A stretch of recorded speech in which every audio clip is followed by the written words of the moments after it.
주님이 이 땅 위에 오셔서 우리에게 행하신 모든 일들은 우리의 구원이고 우리에게 입혀주신 은혜의 옷인데, 하나님 오늘 우리가 사순절을 맞이해서 우리 주님 예수 그리스도께서 이 땅에 오셔서 우리의 죄를 사하시고 우리를 위해 십자가에 물과 피를 다 쏟으셨을 뿐만 아니라 우리로 하여금 하나님의 자녀로 또 하늘나라의 백성으로 삼아주신 것을 감사하는 귀한 절기가 되게 하나님 인도해 주옵소서.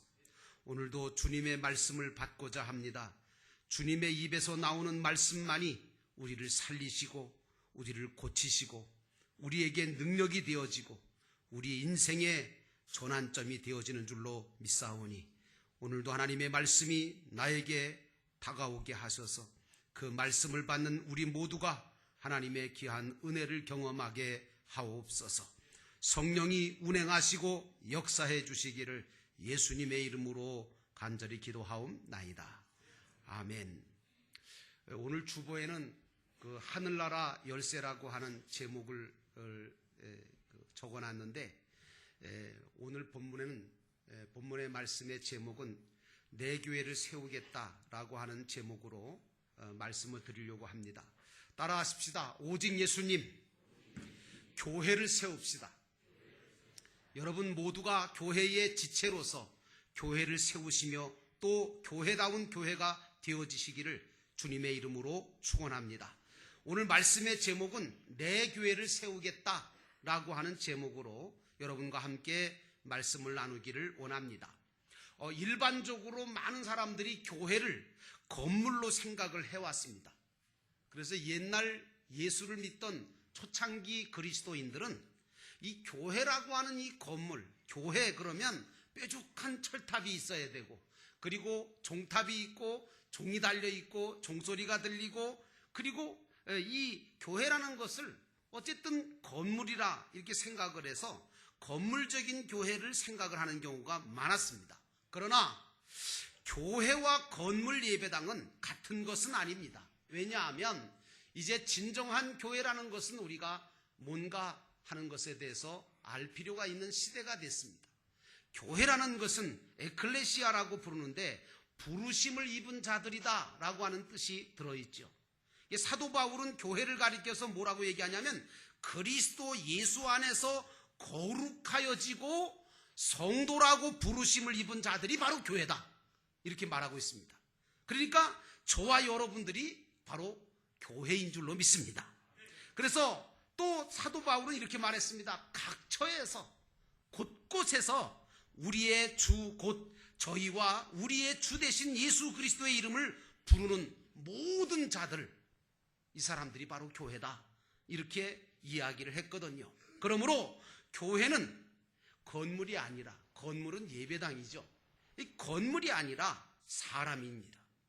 주님께서 성도라고 부르심을 입은 사람들, 그리고 예수가 이 땅 위에 육신을 입고 오신 그리스도, 우리의 모든 죄를 다 사하시려고 오신 그리스도이심을 고백하고 믿는 자들, 그리고 예수 그리스도의 이름을 부르는 자들의 공동체가 바로 교회인 줄로 믿습니다. 그러므로 여러분들은 여러분 스스로가 교회가 되시기를 주의 이름으로 축원합니다. 오늘 본문의 예수님께서는 베드로의 고백을 들으시고 뭐라고 하느냐 하면 이 반석 위에 내가 교회를 세우겠다라고 말씀하십니다. 18절에 보니까 또 내가 네게 이르노니 너는 베드로라, 내가 이 반석 위에 내 교회를 세우리니 음부의 권세가 이기지 못하리라, 이런 말씀을 하고 계십니다. 그러면 반석 위에 세운 교회를, 반석 위에 내 교회를 세우신다고 하는 말씀은 무슨 말씀일까? 이 말씀은 바로 예수 그리스도의 은혜로 구원받은 사람들이 예수님을 구세주로 영접하고 고백하고 예수님의 말씀과 뜻을 이 세상의 삶의 현장에서 이루어가는 것을 통해서 우리 주님께서는 교회를 세우시겠다는 얘기입니다. 그래서 여러분 오늘날 많이 듣는 얘기가 교회가 타락을 했다, 교회가 부패했다, 이런 말을 하는데, 이건 좁은 의미에서 보면 그리스도인인 내 자신이 타락하고 부패했다는 말이 되기도 하고, 넓은 의미에서는 모든 그리스도인들이 타락하고 부패했다, 이제 이렇게 말하는 것이 되는 거죠. 자, 그렇다면 여러분, 우리가 이런 시대 속에 살아가는 우리가 믿는 성도들이 교회라고 하는 이 교회관에 대해서, 교회의 본질에 대해서 알 필요가 있습니다. 왜냐? 사실은 교회가 뭔지를 알면 타락하지 않습니다. 성도가 타락하거나 부패하지 않고 이 세상의 삶의 현장에서 주님의 말씀과 뜻을 이루어가는 삶을 살기 원한다면 교회가 뭔지를 알아야 되는 겁니다. 자, 저와 여러분은 이 세상 속에서 교회로 세움받은 자라는 사실을 마음속에 늘 가지고 계시기를 주의 이름으로 축원합니다. 교회의 본질에 대해서 몇 가지를 좀 말씀을 드리려고 하는데, 교회의 본질을 몇 가지로 우리가 나누어 본다면 첫 번째로 따라합시다. 교회는 하나다. 여러분, 하나입니다. 둘이 아니고 하나예요. 히브리서 2장 11절에 보니까 거룩하게 하시는 분과 거룩하게 되는 사람들은 모두 한 분이신 하나님께 속합니다. 그러므로 예수님께서는 형제자매라고 부르시기를 부끄러워하지 않으셨습니다 라고 하는 말씀이 나옵니다. 그리스도 안에서 거룩해지고 부르심받은 저와 여러분은 바로 그리스도 안에 한 형제고 자매, 다시 말하면 하나가 됐다는 얘기입니다. 근데 여기서 그 성경의 원어를 이렇게 보면 재밌는 표현이 하나 나옵니다. 그게 뭐냐면 형제라고 하는 표현인데, 이 형제를 원어상으로는 아델포스라 그래요. 근데 이 아델포스라는 말은 여러분 두 가지 말이 합쳐진 말입니다. 이 아자라고 하는 말은 하나다라고 하는 뜻이고요. 하나. 그 다음에 델포스라고 하는 이 말이 나오는데, 이건 뭐냐면 이 여인들의 자궁, 엄마의 자궁을 말합니다. 다시 말하면 이 엄마가 아이를 베는 그런 자궁을 가리켜서 델포스라 그러거든요. 그러니까 이 말을 딱 합쳐서 이야기한다면 우리는 다 뭐냐? 바로 한 자궁 안에서, 한 태중에서 나온 그런 형제고 자매다. 다시 말하면 그리스도를 통해서 물과 성령으로 거듭난 자는 바로 형제라고 하는 말이고 하나라고 하는 말입니다. 왜 교회인 우리가 형제고 자매고 하나이라는 말입니까? 그것은 바로 우리 모두는 한 분 구세주이신 예수 그리스도의 은혜로 말미암아 구원받았기 때문인 줄로 믿습니다. 그러므로 예수 그리스도로 말미암아 구원받고 부르심을 입은 자들, 이 자들은 다 하나고 한 형제고 자매고 하나인 것입니다. 그러므로 우리는 세상 속에 하나가 되는 교회로 세움을 받아야 될 줄로 믿습니다. 두 번째로 교회인 우리는 거룩하다는 거예요. 여러분, 교회는 거룩해. 예수 믿는 사람을 성도라 그러잖아요. 여러분, 성도라고 하는 말을, 이게 한문인데요, 성자가 무슨 성자냐? 성스럽고 거룩할 성자 아닙니까? 그리고 도자는 무슨 도자입니까? 무리 도자예요. 그러니까 성스럽고 거룩한 무리, 이걸 가리켜서 성도라고 얘기하는 겁니다. 그러므로 성도라고 하는 것은 성스러운 혹은 거룩한 무리라고 하는 뜻이거든요. 오늘 우리 예수 믿는 자들이 거룩하다라고 하는 말입니다. 그럼 이렇게 말씀드리면 어떤 분은 그래요. 아무리 생각해도 내가 나를 아는데, 내가 내 자신을 잘 아는데 내가 무슨 거룩한가? 나만큼 거룩하지 못한 자가 어디 있을까? 참, 사실 세상 사람들보다 거룩하지 못한 생각과 마음을 품을 때가 있어서 마음에 자책감이 들 때도 있으실 거고, 어떤 분은 그래요. 뭐 우리가 무슨 거룩하냐? 우리 거룩하지 못하지 않냐? 구별되지 못하지 않느냐? 이렇게 말합니다. 여러분, 맞습니다. 우리 자신으로 볼 때는, 우리 자체적으로 볼 때는, 우리 자체적으로는 거룩한 게 아니에요.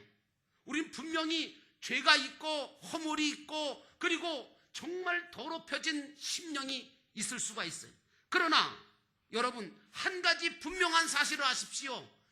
우리는 자체적으로는 거룩하지 못하지만 하나님께서, 거룩하신 하나님께서 믿는 자들을 향하여 너희는 거룩하다 이렇게 선포해 주시기 때문에 저와 여러분은 거룩한 자들인 줄로 믿습니다. 그러므로 하나님께서 믿는 자들을 거룩하다고 하셨기 때문에 거룩한 것이지, 사실은 실제적으로 들여다보면 우리는 거룩하지 못한 부분 때문에 자책감을 들 때가 있지 않습니까? 그러나 여러분, 그럼에도 불구하고 거룩하신 하나님이 우리를 거룩하다 하셨으므로 나는 여러분들이 거룩한 백성으로 거듭나시기를 주의 이름으로 축원합니다. 로마서 1장 7절에 사도 바울은 이렇게 말합니다. 하나님께서 여러분을 사랑하셔서 그의 거룩한 백성으로 부르셨습니다. 여러분들을 거룩한 백성으로 불러주셨기 때문에 우리가 거룩한 거지, 우리가 본래 거룩해서 부르심 받은 건 아니지 않습니까? 우리는 하나님의 사랑과 은혜로 거룩한 백성으로 성도가 된 자들인 줄로 믿습니다. 이것을 신학적으로 말하면 이신층이라고 얘기하고, 의롭다 하심을 받았다는 얘기도 하고, 거룩하다 하심을 입은 자다라고 하는 뜻이 들어있죠. 그러므로 여러분들과 저는 늘 감격하고 감사해야 될 것은 나 같은 죄인을 우리 주님께서 거룩한 백성으로, 거룩한 자녀로 불러주셨다고 하는 이 기본 구원을 인해 여러분들은 거룩한 백성이 된 자들이라는 사실을 늘 마음속에 변함없이 간직하시기를 주의 이름으로 축원합니다. 두 번째로 생각해 봐야 될 것은 교회라고 하는 것에 대한 보편성, 교회가 보편성을 가지고 있어야 된다라고 하는 말씀을 드리려고 합니다. 여러분, 교회는요, 창세기에 보니까 노아가 만들었던 방주교회가 나오죠.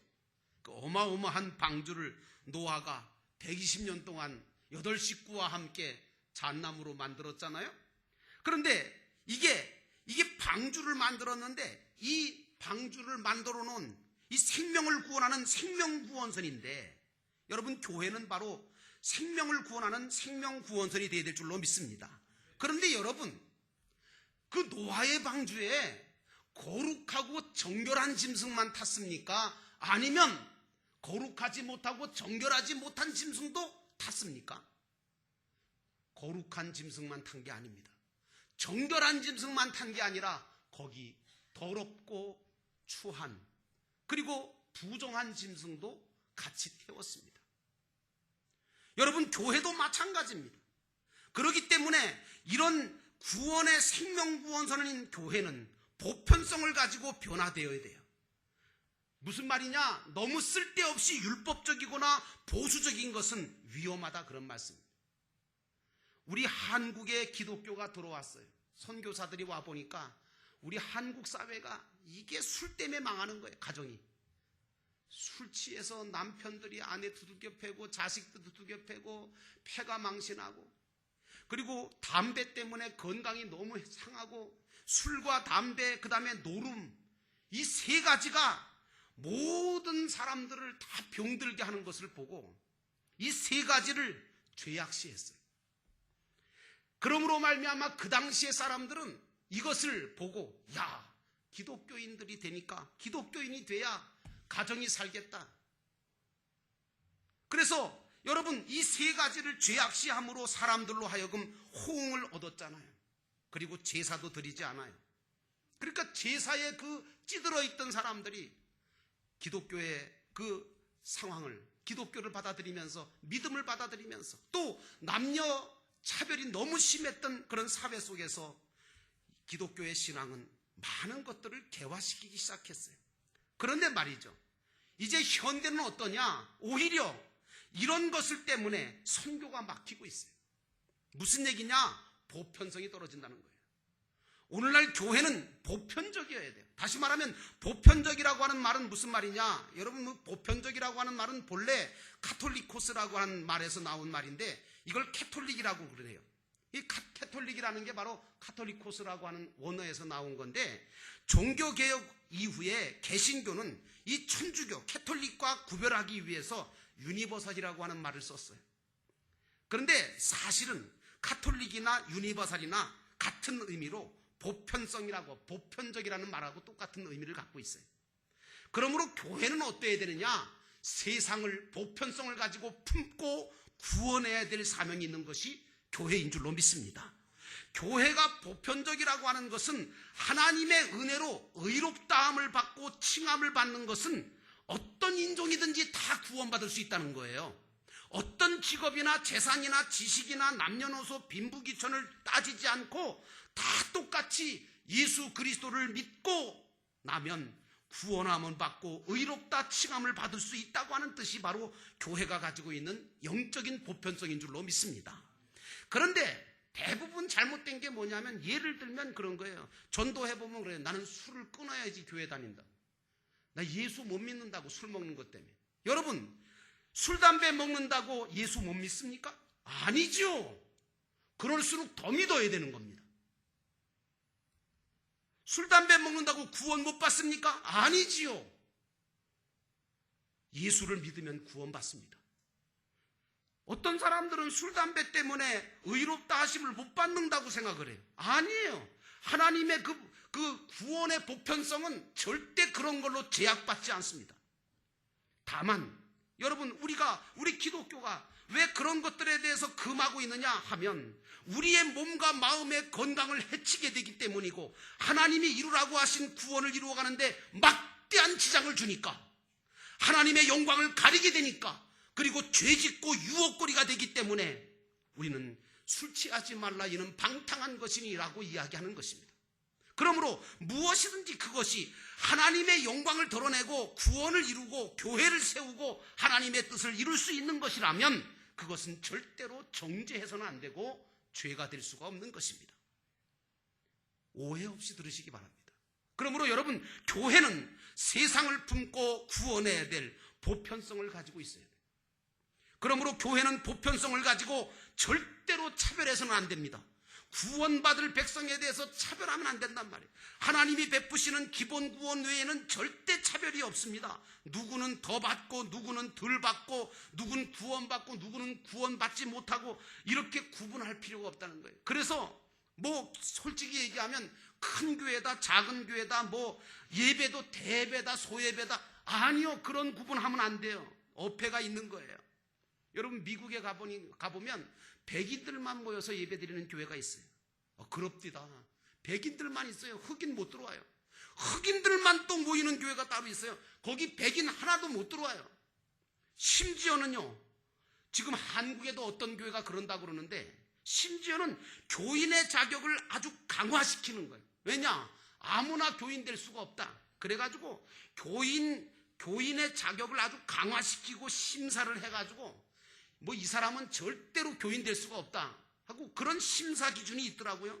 그래서 그걸 강화시키고 심사하는 교회가 있어요. 그런데 여러분, 그 교회 아니에요. 사실 교회는요, 어떤 게 진짜 교회가 돼야 됩니까? 교회는 어떤 보편성을 가지고 있어야 됩니까? 누구든지 예수 그리스도를 믿으면 올 수 있는 것이 교회가 돼야 될 줄로 믿습니다. 교회에서는 그 어떤 것으로도 차별을 해서는 안 되는 거예요. 만약 차별이 있다면 성경이 말씀하는 교회가 절대로 아닌 거예요. 그러므로 교회는 보편성을 가지고 세상을 품고 세상을 구원해야 될 생명구원선이 되어야 될 줄로 믿습니다. 마지막 세 번째로 교회의 기능에 대한 얘기를 좀 드리려고 합니다. 에베소서 2장 20절과 22절에 보니까 사도 바울은 이렇게 말합니다. 여러분은 사도들과 예언자들이 놓은 기초 위에 세워진 건물이며 그리스도 예수가 모퉁이 돌이 되십니다.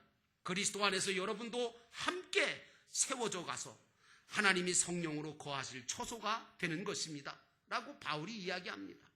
여러분, 사도들과 예언자들이 놓은 기초 위에 세워진 건물이 바로 교회라고 말씀하고 있는 이유가 뭐냐? 바로 사도들과 예언자들이 놓은 기초는 뭐냐? 이분들이 전해준 복음의 진리, 말씀을 말하는 것입니다. 그러므로 여러분, 교회는 세상적인 원리를 가지고 교회가 운영되거나 교회가 어떻게 될 수 있는 것이 아니라, 교회는 철저하게 진리의 말씀 위에 세워지고 진리의 말씀으로 모든 것들이 움직이지는 것이 바로 교회가 되어야 될 줄로 믿습니다. 그러므로 교회의 기능은 말씀에서 나오는 거예요. 무엇보다 교회는 그리스도 안에서 건물 전체가 서로 연결되어져 있어야 돼요. 교회는 물질이나 학연이나 지연이나 그 어떤 인종이나 인간사로 연결되면 그건 교회가 아니고 타락하고 마는 거예요.